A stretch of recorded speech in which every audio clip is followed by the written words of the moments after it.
Hello everyone, के चल्दैछ? म चाहिँ आज गाउँघरको वेदर कस्तो छ भनेर देखाउन लागिरहेको छु। आजको वेदर चाहिँ अलिकति अलिकति धम्म धम्म टाइपको छ क्या, अलिकति टुइटो लागेको छ। यता पछाडि घाम पनि राम्रोसँग लागेको छैन। यहाँको आजको गाउँको मौसम चाहिँ यस्तो रहेको छ। एक्चुअली मेरो मुख चाहिँ अलि रोइ रोएर थाकेको जस्तो देखेको होला होइन।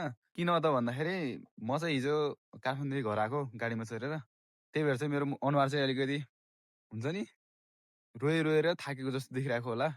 इग्नोर गर्न चाहिँ यसलाई चाहिँ अहिले एकछिन पछाडि नुहाउनुपर्छ, त्यसपछि सब पुरा ठिक भइहाल्छ। त्यो चाहिँ आज चाहिँ म यो भिडियो चाहिँ खास के हो त भन्दाखेरि म चाहिँ गाउँमा के कस्तो चल्दैछ भनेर चाहिँ अपडेट गर्न मात्रै आएको। धेरै लामो समयपछि चाहिँ म भिडियो बनाउँदैछु। खै के भन्ने, अब झाँक्रै नलाएर भनौँ कि अब त्यस्तै मनै नलाएर चाहिँ भिडियोहरू बनाएको थिएन मैले चाहिँ। आज चाहिँ म छु आफ्नो गाउँमा, आफ्नो म जन्मेको घर, म जन्मेको ठाउँमा चाहिँ छु। अहिले चाहिँ बिहान कति 7 बजिरहेको होला। अहिलेको मौसम चाहिँ यस्तै छ, चराहरू कराइरहेको छ। के छ तिमीहरूको जिन्दगी चाहिँ के चल्दैछ? त्यही होला होइन, सधैँको घाँगा र घुगु टाटा टुटु है, घिसिपिटी लाइफ चलिरहेको होला। म चाहिँ अहिले यस्तो शान्त वातावरणमा छु कि आमामा गाउँ बस्नु फाइदै छ हौ केटा। अलिकति 7 बज्न होला। म चाहिँ अलि उठ्न चाहिँ म बिहानै 6 बजीतिर नै उठेको होइन। अहिले चाहिँ म अलि मुखसुख धोएर उ गर्दाखेरि चाहिँ अहिले 7 बजिसकेको छ। अलिकति परै गएर देखाउनु पर्छ क्या। अलि त्यहाँ पारिको रुखमा रहेछ क्या, त्यो गरेर देखाउँछु म चाहिँ।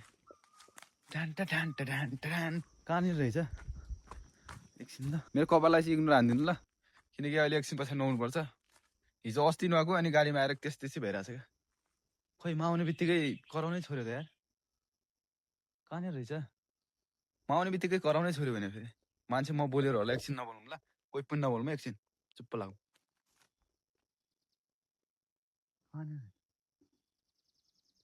सालले धोका दिइहाल्यो नि।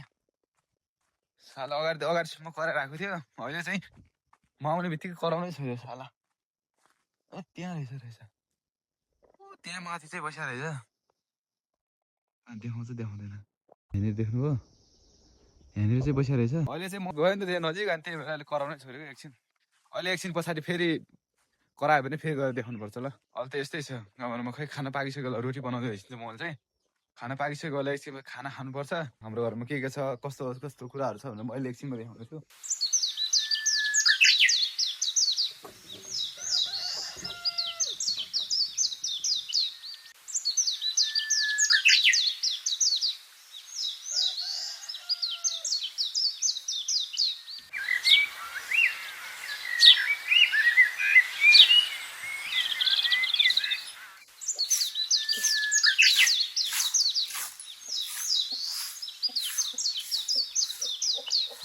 सो गाइजहरू, फाइनल्ली अहिले चाहिँ मैले खानापिना खाइसकेँ। तपाईँहरूले खानापिना खानु भएको छ कि छैन कमेन्ट डाउन बिलो। अहिले चाहिँ कति बज्यो, 8 बजिसक्यो होला सायद, मेबी। गाउँमा चाहिँ अहिले छिटै खाना खान्छन्, त्यही भएर खानसान चाहिँ भइसक्यो मेरो। यो चाहिँ मेरो हाम्रो घरको खसी हो होइन। यसको नाम चाहिँ के राखिदिने होला तल कमेन्ट गर्नु होला, किनकि अहिले यसको नाम छैन क्या। अब नाम भएको भए पो अहिले नामसम्म बोलाएर यता आइज भन्नुहुन्छ नि त। यसको नाम चाहिँ मैले गाजल राखिदिउँ कि सोचिरहेको छु, किनकि यसको यता हल्का उ छ नि त, डार्क आँखाको वरिपरि, त्यही भएर यसको चाहिँ हल्का के अरे गाजलो राखिदिउँ कि भने। अनि हामीसँग अर्को छ, यो चाहिँ हाम्रो यो हाम्रो जतिहरू बाख्राहरू छन् नि, यो सबैको चाहिँ मा हो भनौँ न। अगाडि यो सबभन्दा कति भयो होला, यो 8-10 वर्षै भयो होला यो चाहिँ ल्याएको क्या, हाम्रो घरमा पालेको। म अलि सानै थिएँ भनौँ, कति भयो 5-6 पढ्थेँ होला म यो बाख्रा घरमा ल्याउँदाखेरि चाहिँ। अहिले यो जति देखिरहेको छ अगाडि देखाएँ नि खसी, त्यो पनि यसकै बच्चा हो। अनि अगाडि देखाएको गाजल भयो नि, गाजल नाम, त्यो पनि यसकै बच्चा होइन। अनि त्यस पछाडि यसकै बच्चा फेरि अर्को छ, त्यो पनि त्यो जुन रातो बाख्रा थियो नि त उसकै बच्चा हो यो पनि होइन। यसले पनि कतिवटा पाएको थाहा छ, 2वटा पाएको छ। यिनीहरूलाई चाहिँ यति सानै किन बानेको भन्नुभएको होला होइन। यिनीहरू यस्तो हरामी छ होइन। यिनीहरूलाई छोड्यो भने त्यहाँ हामीलाई खाना खान पनि दिँदैन, खाना बनाउन पनि दिँदैन कि, हामीलाई केही कामै गर्न दिँदैन। त्यही भएर यिनीहरूलाई चाहिँ यसरी बाँधेर राखिराख्नुपर्छ यिनी हरामीहरूलाई। यसको पनि नाम के राखिदिउँ, सेती राखिदिउँ क्या हो है, कि पुतली राख्ने हो र, के राख्ने होला? यिनीहरूलाई नाम राख्यो भने चाहिँ अलिक सजिलो हुनुभयो कि बोलाउन। यो चाहिँ अलिक ज्ञानी छ, अरूभन्दा अलिकति ज्ञानी भन्नाले अब मान्छेसँग चाहिँ छिट्टै घुलमिल हुने खाले छ कि यो चाहिँ। यसको चाहिँ के राखिदिउँ खै।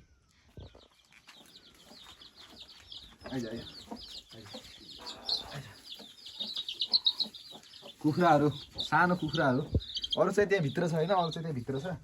त्यहाँ आफ्नो आमासँग त्यहाँ खाइरहेको छ, खानेकुराहरू चाहिँ खाइरहेको छ। ओए गयो आइज यस्तो हरामी रहेछ।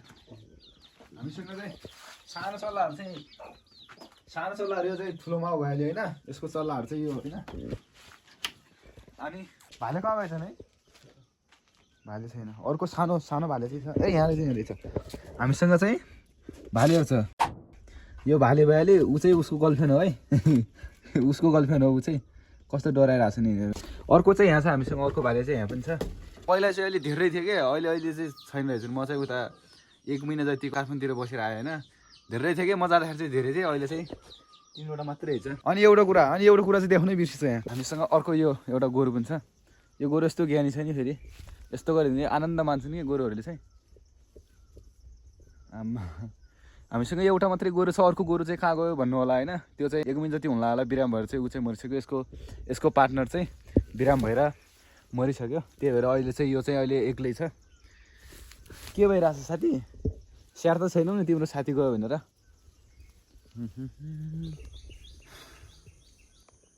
साह्रै गर्मी छ हौ केटा हो साह्रै म त गाउँमा आएर ढुक्कसँग एकदम चिसोमा आनन्दले बस्छु भनेको गाउँमा नि गर्मी रहेछ नि यार अहिले चाहिँ म यहाँ छायामा बसिरहेको छु यहाँ माथि यता रुख छ पछाडि रुखको तल छायामा बसिरहेको छु र जुन पाठाहरू छ नि सानो सानो पाठाहरू जुन त्यो खसीहरू छ त्यसलाई चाहिँ उपाय परिरहेको छ उनीहरूको शरीरमा चाहिँ धेरै उपाय परिसकेको छ अब त्यो उपायको औषधि लगाउँछु है साथीहरू अहिले चाहिँ उपायको औषधि लगाइदिएछ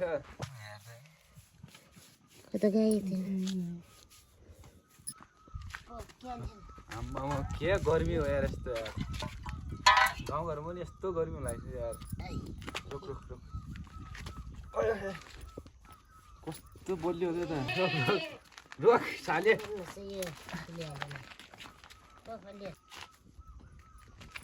अहिले हरामी छ क्या अहिले अगाडिकोले खासै चाल गरेन यो हेर्दा कस्तो हरामी कस्तो मार ला हुनु जस्तो गर्छ मार ला होइन क्या तर औषधि लाउनु ला साले उपायको मुखिया उपाय पालिनु बस्छ आफू अगाडि हेर्छ त्यहाँ त्यो ध्यान त्यसले हेर्छ त्यसरी पालाउँछ अहिले रोग साथीलाई आफ्नो साथीलाई के गरेर हुन्छ होला रोक हरामी साले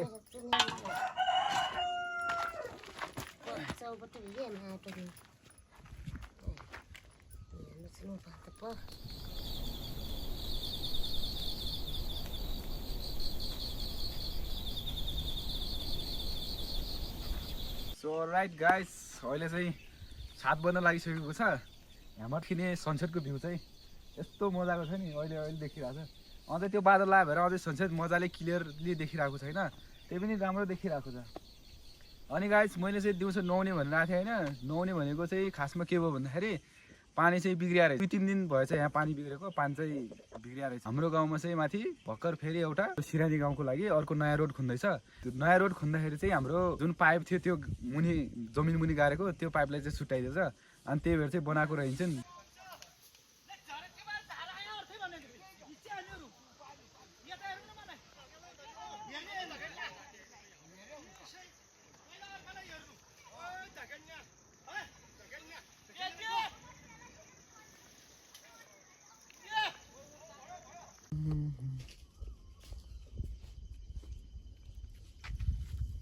सो गाइस फाइनल्ली मैले चाहिँ नुहाइसकेँ होइन अहिले चाहिँ तर चिसो नि रहेछ कम्पनी अगाडि दिउँसो चाहिँ गर्मी भएको थियो होइन गर्मी भयो भने अहिले नुहाउँदाखेरि चाहिँ पानी चाहिँ चिसो हुने रहेछ क्या चिसो हावा लाग्छ क्या चिसो हावा लाग्छ झन् त्यही भएर झन् चिसो हुने रहेछ क्या सो आजको लागि यति नै गरौँ सायद भिडियोहरू त राम्रो भएको छैन होला त्यही पनि आजको भिडियो यो टाइम ल्याप्ससँगै बिदा हुँ हस्त नमस्ते बाई बाई